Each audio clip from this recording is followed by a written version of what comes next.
NCL से मुआवजा के चक्कर में खूब पॉलिश करके बिल्डिंग तैयार कर रहे हैं। न उसमें बुनियाद है, न पिलर है। 5 इंची की दीवार पे डबल स्टोरी मकान तैयार कर रहे हैं। क्या नगर में एनसीएल और नगर निगम दोनों ही बराबर के दोषी हैं। एनसीएल रोज़ नई डेट सेक्टर 9 लगाने की देता है और लोग तेज़ी से जल्दी हमारी बिल्डिंग कितनी बड़ी हो जाए उसके प्रयास में ऐसे कमज़ोर निर्माण कराते हैं। दूसरा, नगर निगम एक तरफ अवैध कॉलोनी भी बताती है और इस तरह से कि निर्माण होने देती है। निर्माण होने के बाद जब संबंधित व्यक्ति प्रॉपर्टी टैक्स कटवाने जाता है तो उसमें उसको ये कहा जाता है कि आपके पास नक्शा पास। और उसमें जो ठेकेदार सेटिंग वाला है वो भी उस समय लगा हुआ था, उसको भी घायल हुआ है। एक तो घायल निकला, सकुशल निकल के चला गया, और दूसरा जो है वो उसको भी निकालने की हमारे पीआई साहब बहुत काफ़ी मेहनत कर रहे हैं और लगे हुए पूरी पुलिस के साथ। कहीं ना कहीं अगर देखा टीम नेतागढ़ कहीं ना कहीं देखा जाए नगर निगम के जो अतिक्रमण दस्ता है वो यहाँ से विलुप्त है। हाँ, लगभग वो तो है ही यहाँ पे। अब वो करे क्या, उनको भी लगता है घाट अतिक्रमण के दायरे में आ चुकी है। क्योंकि ये पट्टे का है तो पट्टे में भी सर्कुलर है कि नगर निगम परमिशन देगा और वो परमिशन नहीं दे पाता है क्योंकि विस्थापित हुए हैं 10 नंबर वार्ड से। कुछ वार्डों में बांटे गए हैं, बाकी शेष अभी तक नहीं बांटे गए। यह कमिश्नर के आदेश को भी धत्ता लोग बताते हैं नगर निगम के अधिकारी तरफ से। यह पूरी तरीके नगर निगम की आज जो मौत का सबसे बड़ा कारण हुआ है नगर निगम और एनसीएल के कारण ये मौत हुई। मतलब जो पिलर था वो टूट गया, मतलब सेटिंग नहीं लगा, उसमें कॉलम नहीं दिए थे तो बस का था छत सही थी। अंदर में कितने लोग थे? 2 लोग थे। कौन कौन था? मैं वो कौन है? वो ठेकेदार का नशा है। तो कहीं ना कहीं सवाल ज़रूर खड़ा होगा इस बिल्डिंग को लेकर कि इतनी बड़ी बिल्डिंग जो है धराशायी हो गई, वो भी 2 मंजिला की इमारत है। आपको बता दें कि आप वीडियो में देखते होंगे कि एक मजदूर को बचाने का प्रयास किया जा रहा है जो सकुशल बाहर निकल गया, जिसे पुलिस और प्रशासन की मदद से उसे उपचार के लिए हॉस्पिटल भेज दिया गया है। और वहीं दूसरा जो मजदूर है बताया जाता है कि राजेश ठेकेदार का साला मौसा है जो बीम के नीचे में दबा हुआ है और उसकी घटनास्थल पर जो है मौत हो गई है। लेकिन सबसे बड़ा सवाल ये खड़ा होता है कि आखिर थूक पॉलिश वाली बिल्डिंग क्यों?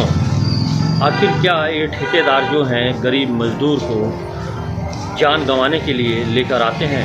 क्यों ठेका ले लेते हैं 1 लाख रुपए में आपका नीचे से दीवार उठाकर हम ढलैया कर देंगे? और कहीं ना कहीं अगर देखा जाए तो मकान मालिक भी पूरी तरह से दोषी है। सवाल खड़ा होगा, खड़ा होना भी लाजमी है। खड़ा इसलिए होता है क्योंकि ये बिल्डिंग ठीक ब्लास्टिंग के समय गिरा है। जिस समय गिरा है छत के ऊपर छत आके गिर गया है और दोनों साइड का जो दीवार है आप देख रहे होंगे धूल की तरह जो है बिखर गया है। सवाल फिर खड़े होंगे क्योंकि नगर निगम का अतिक्रमण दस्ता है जो नया निर्माण जब होता है तो उस समय वो वहाँ पर मौजूद नहीं होते हैं। जब बिल्डिंग बन जाता है तो एक प्रक्रिया शुरू होती है घर का टैक्स वसूलने पहुँच जाते हैं। लेकिन जिसमें घर का निर्माण होता है उस समय कोई नहीं पहुँचता है, ना ही कोई रोक लगाने वाला होता है। इसी तरह बताइए झुमरिया टोला में जो है मकान गिर गया, वहाँ भी कई लोग जो हैं घायल हुए और यहाँ भी जो है एक व्यक्ति की जो है बीम के नीचे दबने के कारण मौत हो गई। 1 नहीं 2 नहीं 3 नहीं 4 1 बजे से जो आदमी लगा तो करीब लगभग 4 से 5 घंटे लग गए उस शव को निकालने में। और निकालने के लिए ऐसा कोई भी यंत्र नहीं है जो ना लाया गया। हालांकि बुद्धिजीवी लोग थे, बुद्धिमान लोग थे, उसमें दिमाग लगाया गया, खपाने के बाद उस व्यक्ति का जो है शव निकाला गया। लेकिन कहीं ना कहीं देखा जाए तो पुलिस प्रशासन भी इसमें एक्टिव रहा, बगैर खाए पिए। लोग जो है घर में खाना खाने जा रहे थे, उसी समय मालूम चला हादसा हो गया है और मौके पर पहुंच गए।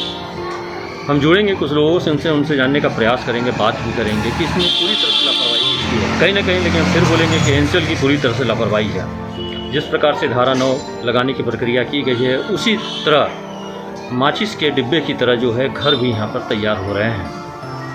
कौन कितना मटेरियल डाल रहा है, कौन कितना मटेरियल लगा रहा है, निकाल रहा है, कोई मतलब नहीं है।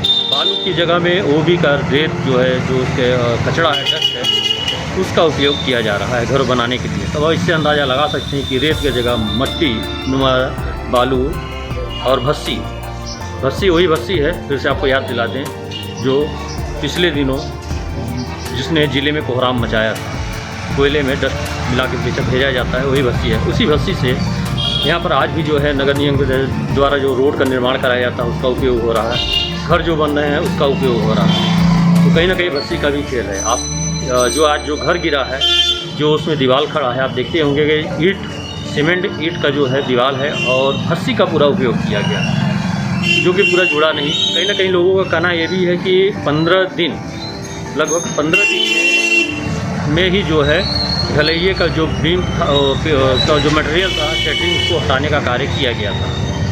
वो भी कहीं ना कहीं कारण है। लेकिन जिस प्रकार से जो व्यक्ति दबा है, उसके घर पर क्या बीतती होगी, सोचने वाली बात है।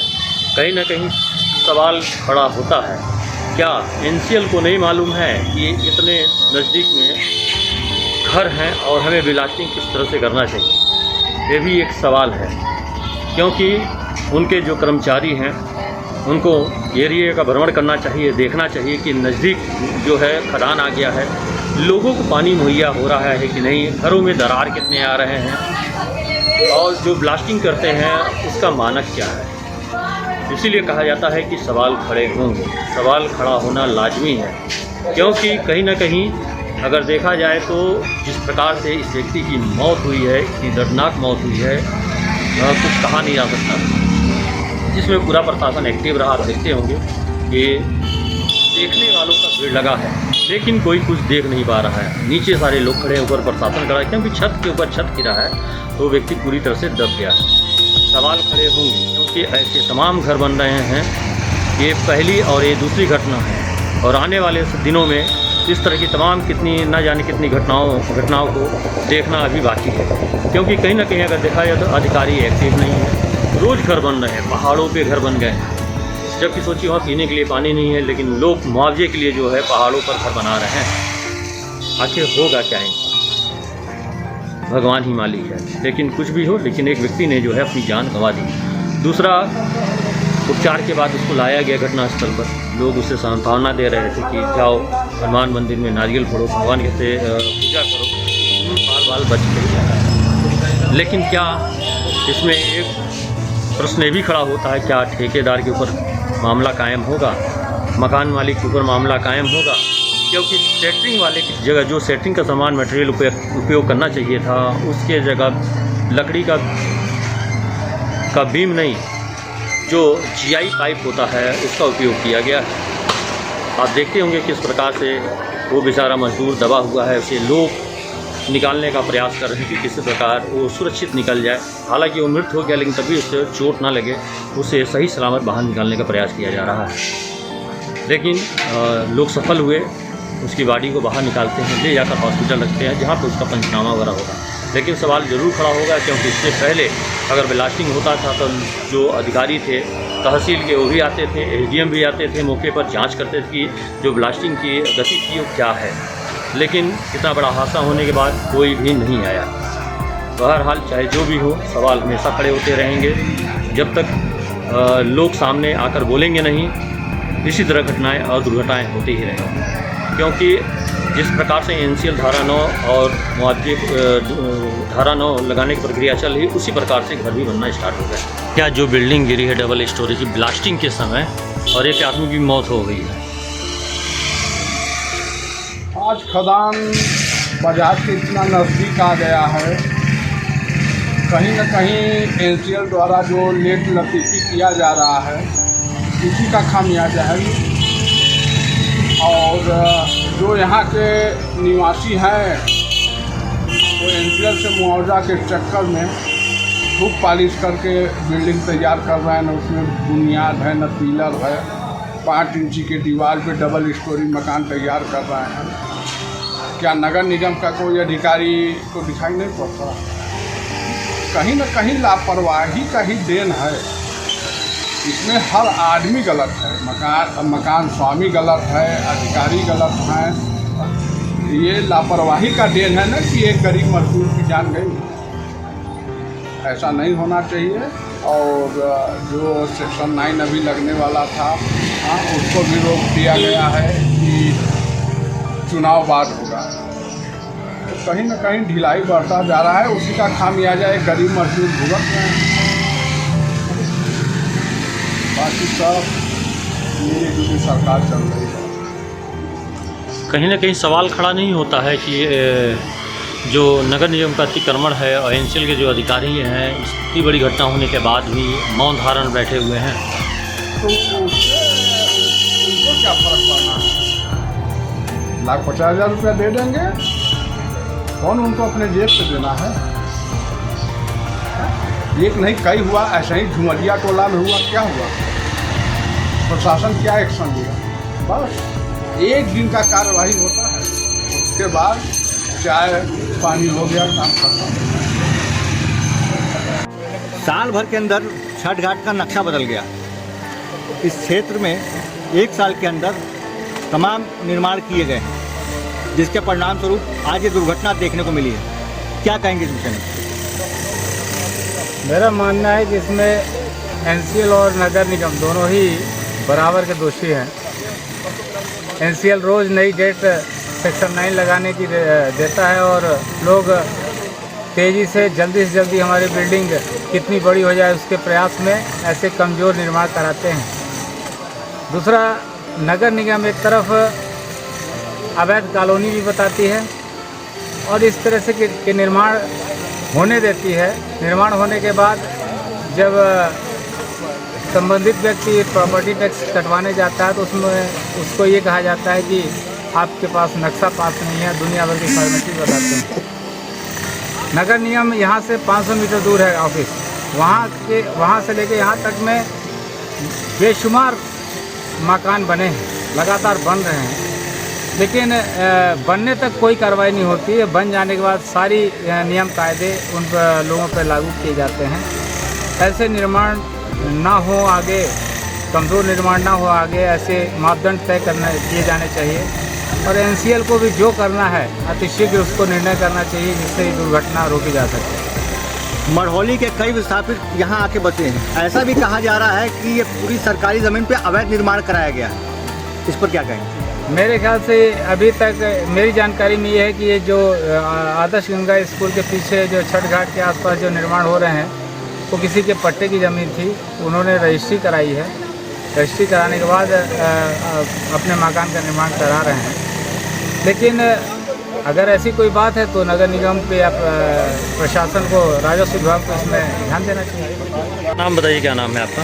मेरा नाम परमेश्वर पटेल, पार्षद। ये आज जो बिल्डिंग गिरा है इसमें 2 लोग घायल हुए हैं और एक की मौत हो गई है, क्या बोलना चाहेंगे? यह प्रथम दृष्टया क्या है कि एनसीएल और नगर निगम की गलती है। एनसीएल बार बार आश्वासन देती है कि सेक्शन 9 लगा हुआ है, लेकिन सेक्शन 9 नहीं लगा पाती है। और नगर निगम क्या है कि शुरुआती दौर में जब ये बनना स्टार्ट होता है तो ये रोकते नहीं, जिसका उदाहरण है कि छठ, एक यहाँ बहुत बड़ी त्यौहार होती है छठ का, वो भी घाट अतिक्रमण के दायरे में आ चुकी है। क्योंकि ये पट्टे का है तो पट्टे में भी सर्कुलर है कि नगर निगम परमिशन देगा और वो परमिशन नहीं दे पाता है, क्योंकि विस्थापित हुए हैं 10 नंबर वार्ड से, तो कहीं ना कहीं आके बसेंगे वो। क्योंकि इसके पहले अभी सर्वे हुआ था, जो नगर निगम के आयुक्त हैं उनके द्वारा बोला भी गया था कि जो पट्टे में है, जो शासकीय में है, उनको एक नोटिस जारी किया जाए, लेकिन उसके बाद भी अभी देखा जाए नोटिस बढ़ने के बाद भी कोई असर नहीं हुआ, जिसका खामियाजा आज है। 2 लोग घायल हुए, एक की मौत हो गई। ये दूसरी बिल्डिंग गिरी है, एक झुमरिया टोला में गिरा और एक यहाँ गिरा। नगर निगम से कुछ नोटिस बांटे गए, कुछ वार्डों में बांटे गए हैं, बाकी शेष अभी तक नहीं बांटे गए। यह कमिश्नर के आदेश को भी धरता लोग बताते हैं नगर निगम के अधिकारी कर्मचारी। यह पूरी तरीके नगर निगम की आज जो मौत का सबसे बड़ा कारण हुआ है, नगर निगम और एनसीएल के कारण ये मौत हुई। कहीं ना कहीं अगर देखा जाए तो इस वार्ड का जो प्रभारी हुआ, जो निरीक्षण करते हैं नगर निगम, उनके ऊपर भी मामला कायम होना चाहिए कि नहीं? एकदम कायम होना चाहिए। इस वार्ड का जो निरीक्षक हैं, जो एक नगर निगम ने अपनी अतिक्रमण दस्ता बनाया, वो अतिक्रमण रास्ता कहाँ है उसकी तो आज तक पता ही नहीं चलती कि अतिक्रमण रास्ता है कहाँ, जिसके कारण आज यह देखने को मिला जो एक गरीब डेली बेसिस पे काम करने वाला व्यक्ति अपने परिवार को छोड़कर बिलखता हुआ छोड़कर चला गया। इनका आगे कैसे मदद की जाए इस पे हम लोगों को सोचना चाहिए और नगर निगम इसकी भरपाई करे। आपको कैसे मालूम चला यहाँ की घटना के बारे में? मैं जा रहा था बैरहन, आज मीटिंग था, मुरवानी डैम पहुंचा तो माननीय 8 नंबर पार्षद के पति ने फ़ोन किया कि ऐसी ऐसी हादसा हो गया है। तत्काल वहां से हम वार्ड नंबर 1 के पार्षद पति और हम दोनों मुरवानी डैम से लौटकर गए। क्या बोलना चाहेंगे, मतलब ये आगे इस तरह की घटना ना हो, कुछ बोलना चाहेंगे नगर निगम को? हमारे तरफ से तो अनुरोध है आपके माध्यम से ये नगर निगम के अधिकारियों को सद्बुद्धि दे कि आगे इस तरीके हादसा न हो और अभी रोके। अभी तो एक घटना हुई है, आगे भी बहुत सी घटनाएं होगी जिस तरीके से ब्लास्टिंग की स्थिति है। ऐसा नगर निगम तत्काल इस पर कार्रवाई कर रोके, अपने अधिकारी कर्मचारी अतिक्रमण रास्ता को लगाए, नहीं तो आगे और भी बड़ी हादसा होने की संभावना है। कहा जा रहा है कि बिना परमिशन सीधे 2 मंजिला मकान खड़ा कर दिया गया और 15 दिन के भीतर ही शटरिंग हटा दी गई, जिस कारण ये हादसा हुआ। इस पर आप क्या कहना चाहेंगे? अगर ये बिना परमिशन के तो नगर, मैं तो इसीलिए बोल रहा हूँ कि नगर निगम के अतिक्रमण रास्ता कहाँ गई, क्यों नहीं आके रोकी कि इतनी बड़ी हादसा हो गई।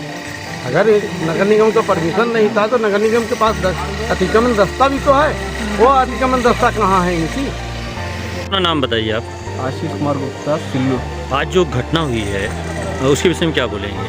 ये घटना क्या है कि ये ब्लास्टिंग के समय ही हुई है और मुआवजे के लिए आदमी इतना घर बनाया जा पड़ रहा है और एनसीएल फंसा के रखा हुआ ब्लास्टिंग, वो इस तरह के हादसाएँ आए दिन लगातार होती रहेंगी, जिसके कारण आदमी एनसीएल में अपना थाने में दिया भी गया है कि भाई ब्लास्टिंग काफ़ी तीव्र गति से होती रहती है, जिसकी मॉनिटरिंग किया जाए। तो भी नए नए जो मकान बन रहे हैं, छत पड़ रहे हैं, तो ये पके नहीं रहते हैं, थोड़ा सा कच्चे रहेंगे, तो जब ब्लास्टिंग होगी तो मकान इस तरह गिरते चले जाएंगे। मतलब एनसीएल के जो मुआवजा लेने के लिए बना है, मुआवजा पहले ही घर गिरते चले जाएंगे, ये एनसीएल की पॉलिसी है। ये मकान था किसका?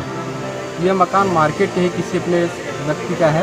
ये मार्केट में जो है अपने बंसल सूट हाउस वाले, उनकी संभवतः मकान सुनने में जो अपने को आ रहा है, किसके नाम पे है वो बाद में जानकारी होगी।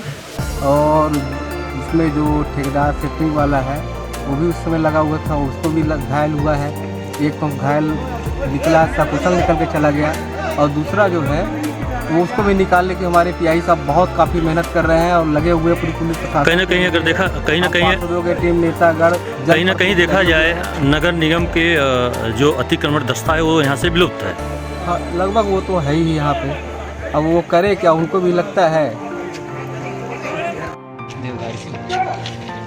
ये घटना कैसे हुआ? वो मतलब बल्ले निकाल रहा था तो मतलब जो पिलर था तो वो टूट गया, मतलब सेटिंग नहीं लगा, उसमें कॉलम नहीं दिए थे तो बस का था छत से। अंदर में कितने लोग थे? 2 लोग। 2 लोग थे। कौन कौन था? मैं वो कौन है? वो ठेकेदार का मौसा है। मौसा है। और ठेकेदार कौन है? राजेश। राजेश। पूरा नाम क्या है? राजेश पता नहीं। और रहने वाले कहाँ के हैं? मझगाँव का। तुम्हारा क्या नाम है? देवधारी सिंह। देवधारी सिंह। तुम क्या कर रहे थे उस समय अंदर में? सेटिंग निकाल रहा था। सेटरिंग निकाल रहे थे। इधर आओ, 2 आदमी इधर आ जाओ ना। कितने दिन में सेटिंग निकाल दी जा रही? अरे मैंने इसको नहीं ढाला था, मैं आए वो दिन आया था, मतलब मिस्त्री वही था, मिस्त्री है तो वो अच्छा, जो दब गया है। तो बने रहे पोल पोस्ट के साथ। धन्यवाद।